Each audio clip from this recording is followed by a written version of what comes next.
winter closes the racetracks and keeps the muscle cars off the streets.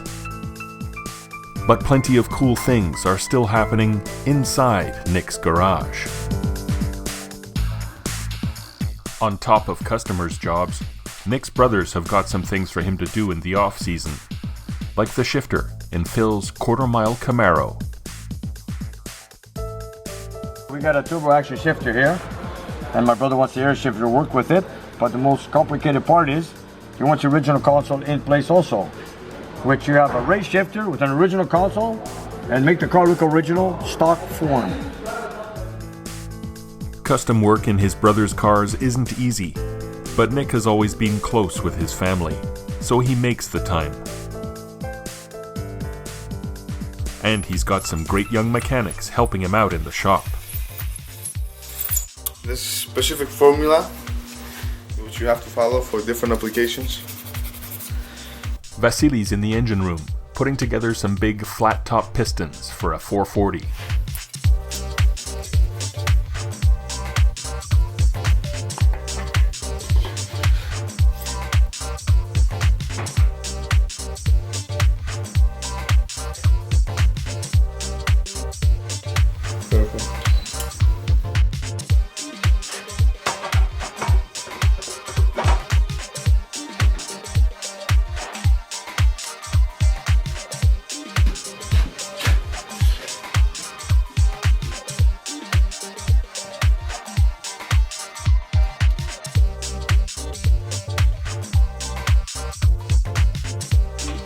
Vasily loves putting engines together.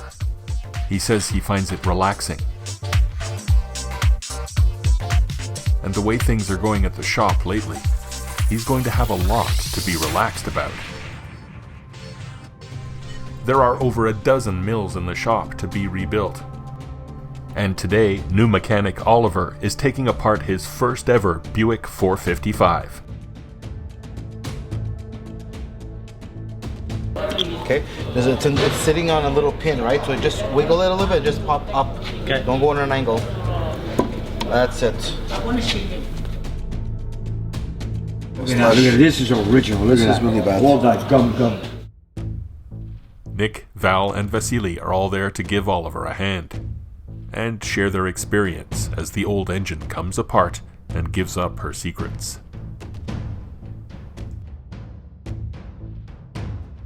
So I just finished disassembling the motor here. This is a 455 Buick, and it's going in a 1967 Buick GS.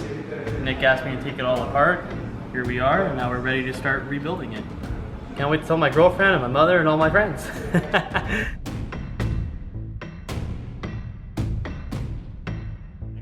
I got brand new valves for our 350 L21 engine that we're building for one of our clients with a Z28 Camaro 1970.5 LT1. So I've got to replace all his valves because they are all bent. The springs were very weak, so we got a whole bunch of brand new valves here. Got our new valve springs for him. And then that's going to be our future project on the Camaro engine. Right after we finish with this 440 GTX motor. It's going to be a nice ride. There we go. All stainless. Good stuff. Some engines are being taken apart, and others are going back together. But as anyone who spent some time here will tell you, the dyno room is the heart of the operation. Let's see how it goes, man.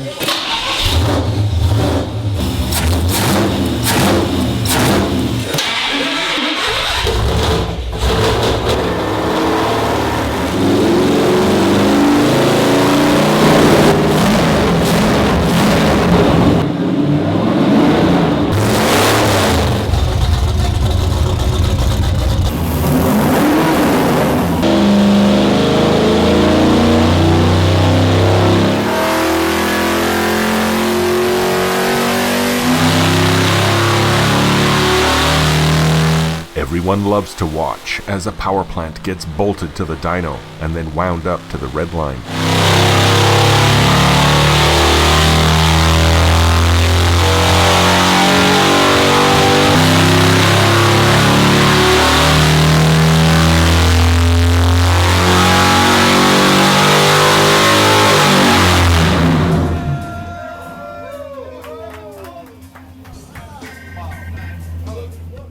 Nick's dyno room has been out of commission for the last couple of weeks, and the engines have been piling up. Well, I've been owning this dynamometer here for almost 14 years, 12 or 14 years, and lately we had some issues with it.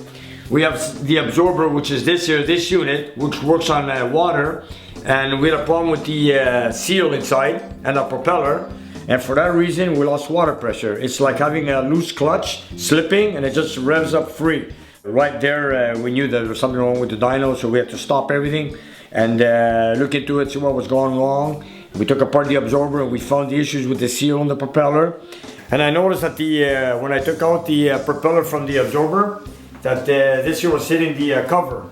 And I noticed after that, I looked into my tank, I saw some shavings, which is from the propeller and the cover. And that should have been a good indication that I've seen before that there was a problem coming up in the future with this thing. This is the original piece I've had since 12 years ago. I've ordered a new keyway. And of course, this is the main seal in the absorber. As you can see, since the propeller got loose, it damaged the seal which holds the water pressure. And this is a very special seal. And now we're just gonna get a new propeller coming in with a new keyway. We're gonna put it back all together with a new seal kit that I have over there. And I called Superflow, ordered every part, and hopefully by next week we get everything so we can assemble it and get going with our testing. This is a very important machine for me here in my shop, especially when I've got a few engines right now lined up for testing, and I can't wait to get them done on the dyno and get back in business.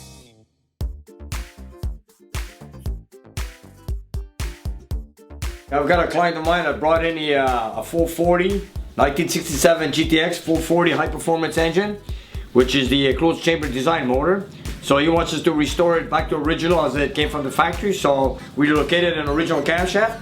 So we gotta lube it, put it into the block, and I'm gonna have Oliver do it.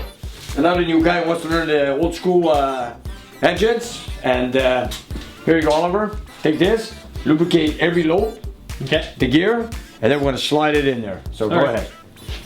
You don't have to put too much, just enough. Just a bit there? Yeah, just to get it wet, you know. Can I put on the ends too? That's it. Yeah, you can put a bit there. Yeah, just put a bit there, because we're gonna prime the engine anyways. We're gonna get through all there. God, it's a cold day today. We're at what? Minus 28 degrees Celsius. Pretty cool day. But thank God we're indoors working. Anyways, now that everybody's has their cars in storage, it's giving us a chance to restore their engines or build them or whatever they wish. I've got 12 engines lined up this season, and there's a few more coming in. We got to get going, and every engine we're building is going on a dynamometer. And right now we're going to start with this 440 67 GTX HP car. Of course, all GTXs are high performance. Here's the cylinder heads, just in case you guys wanted to see this. Here's a closed chamber cylinder head of a 1967, 1 year only. This is a 915 casting, 1967 440. And they're gonna end up on this car. And we're putting brand new pistons, 40 over, which you see them right here. They're gonna be on this motor also. Now this is very important that we get this lubricant on every lobe, especially when it's a brand new cam, when it's got to mate with the new lifters. And now we're gonna slowly put it into the block. Oliver, you're gonna learn this. Let's go. All right. I know you've done a lot of Japanese motors, but here's an old American V8s. Here we go. Put it in slowly, take your time.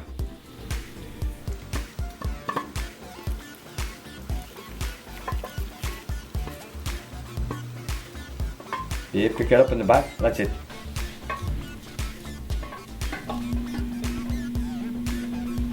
Go ahead, slowly. Come in. Go ahead. Turn it slowly. Push it slowly. There you go. Now we're going to take out the bolt. Okay. I'm going to see if the cam, I don't want the cam to jam. There we go. That looks pretty good. Okay. Okay, after we install the cam, no particular reason, any order it goes in, it doesn't matter, it's just that I wanted to get the camshaft off the table. But right now we're going to install the crankshaft. We had it grinded down to 10 undersize, we had it balanced, polished, and now we install new bearings, and then now we're about to drop in the crankshaft. We're going to lubricate all the bearings first. And now before we drop the crankshaft inside the 440, I want to show you something. Look back here. The rear seal, very common problem on the big block Mopars. I have issues with some of them, some I do, some I don't. Sometimes I go to a rope seal, sometimes I use different seals. And in this case, I'm using a simple Velcro seal right here. And as you can see, as I put it in, I put it offset a bit. I don't want the block and the seal to meet side by side. So I put them, instead of being like this, I go like this. In other words, here's the block, here's the seal, I bring it offset, like you see right here. Look at this. This side it sticks out, this side's down, about 1/4 inch. Look at it. You see what I've done there? Yeah. You offset it, you know, in some cases it works, some cases it doesn't. But you know what, I try everything to prevent an oil leak. With the rear main seal in place, Nick shows Oliver how to drop in the 440's remachined crankshaft. Next, he gets the 5 main caps in place and torqued down to manufacturer's specs.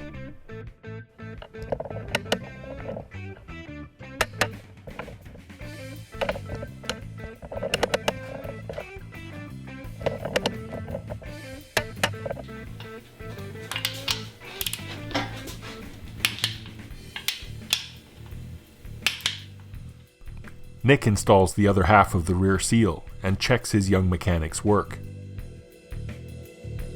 And a few days later, the 1967 440 HP is on the dyno, ready for a shakedown.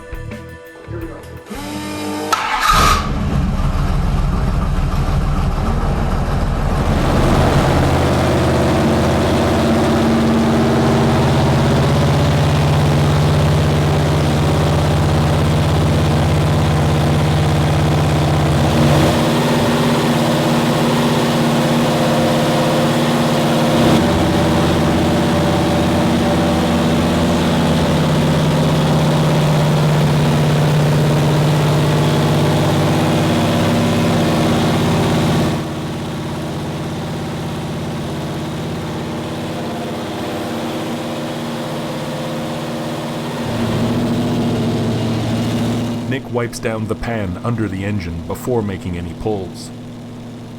He wants it to be super clean so he can spot any possible oil leaks during the test. Look at that. Super dry.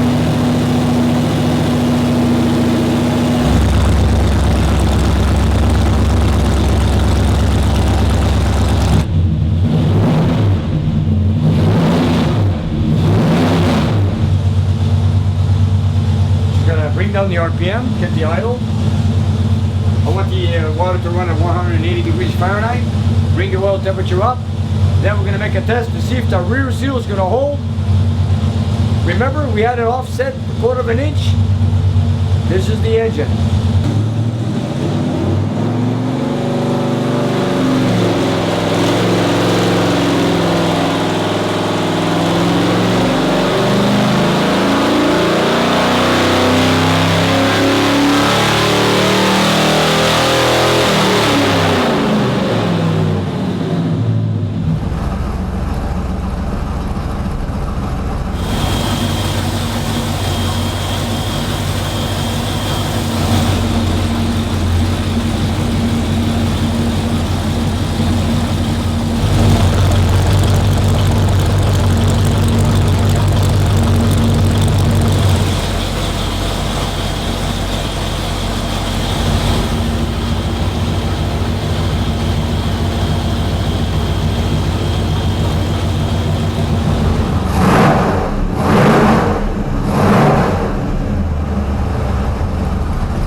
The old 440 looks and sounds great on a first test, but Nick's got his eye on the oil pressure. Here we got the engine on idle at 8 to 900 RPMs. Oil temperature is 163, water temperature is 174, and we got almost 70 PSI of pressure. So it's a bit too much, so what we're going to do is remove the spring, cut it down, drop the pressure, and bring it down around 45 to 65, is that's all we need. The oil pressure is running a little higher than Nick would like, most likely due to the high-performance oil pump that his client brought in for the build. But Nick's got an old-school trick for making a high-performance pump run more like a stock unit. Luckily for me, on the big block Mopars, the oil pump is externally mounted, so all we have to do is remove one big nut which holds the spring, which controls the oil pressure. So all we have to do is remove the spring, bring it down maybe one coil, shave it down one coil, and then put it back and try it again. And the longer the spring, the more pressure you have. So we're going to shorten the spring to get less pressure. So we're going to remove, to start with, one coil.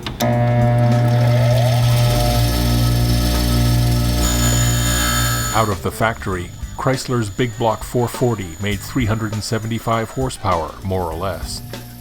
But it still comes down to an extra twist on a spring and the know-how of a guy like Nick to put one together right.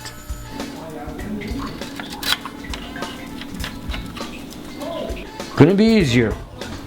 So, right now, let's get it started again and see what pressure we got.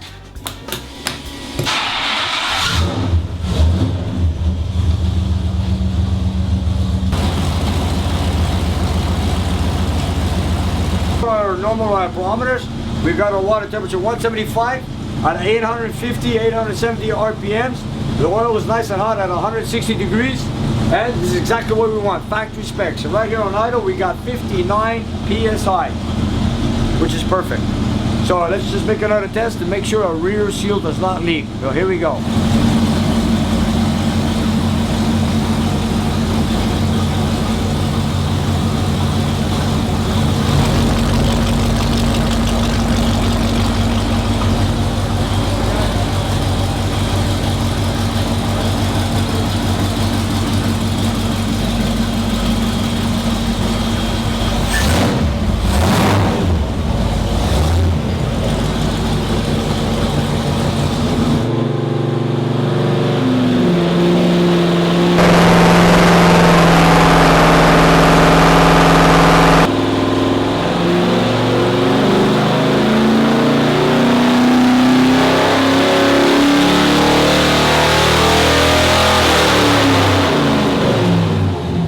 It shuts down by itself. Let's go look for it early. And there we have it. Check it out. Look at that. Not a drop of oil on that pan. The rear seal is holding tight.